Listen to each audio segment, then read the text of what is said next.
If you're an American, here's another reason to visit and explore Denmark. And it's something you won't find in any other country. It's the House of Grain. You need to come to the House of Grains. It's located in northern Jutland. More precisely, it's located just south of Joring. And I'll tell you something, it was founded by a grain fanatic. It is fanatical about grain.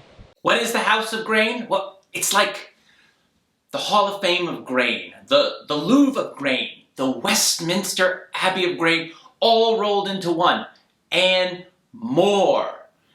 It's the first comprehensive activity-based learning center to learn about the importance of grain. Now, before we get to the glories of grain, the first thing you see is the building.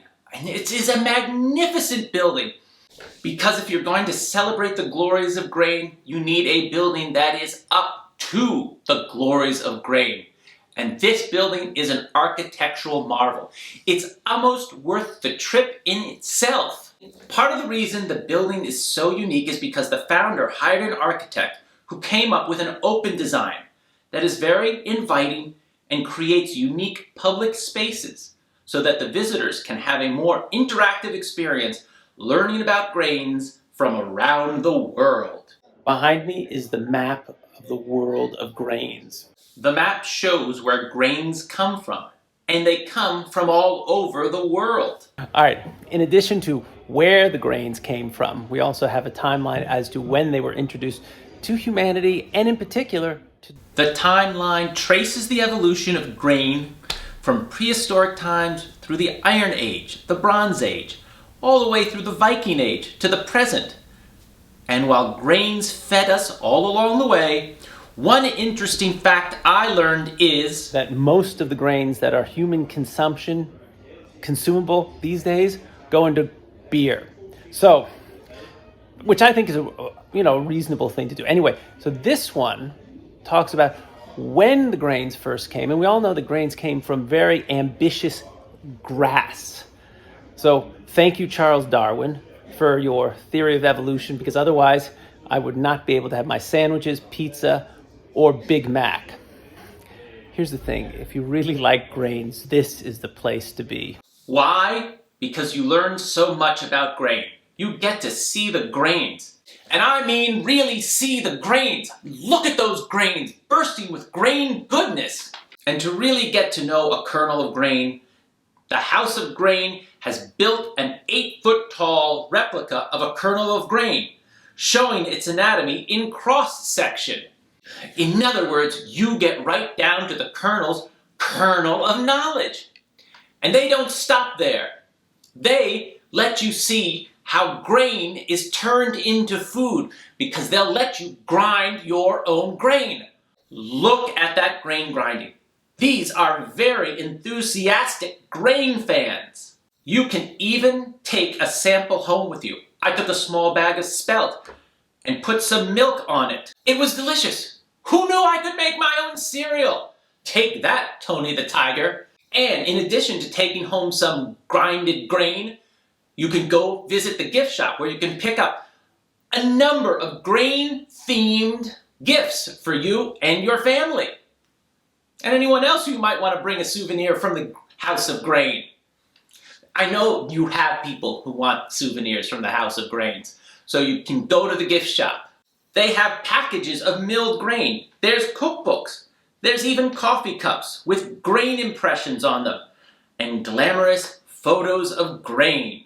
Very enticing, sort of like grain porn.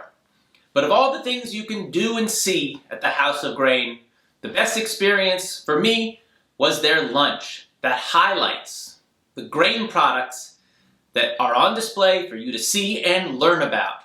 It was delicious. They start out with a bread basket, which I would rather call a grain basket because these breads are made from those grains that you got to see and learn about. The highlight for me was probably the very thin grain crisp. That was delightful. You put some butter on it, and look at that. Delicious. Then they bring out a platter of food to accompany these grain products. And many of these dishes have those same grains as ingredients. And they were also delicious. There was potato salad, egg salad with grains in it, of course, a wonderful liver pate, and a berry cake for dessert, just to name a few. You know a platter is good when you end your list with just to name a few. I'm telling you, at the House of Grain, I had a true mind-body experience. My mind was satisfied with all that knowledge about grain, more knowledge than I thought was possible. And my body was satisfied by that great brunch of grain goodness. But the House of Grain is not there just to display and feed you with grain products. It is and has been established as a place to teach people, to inspire people.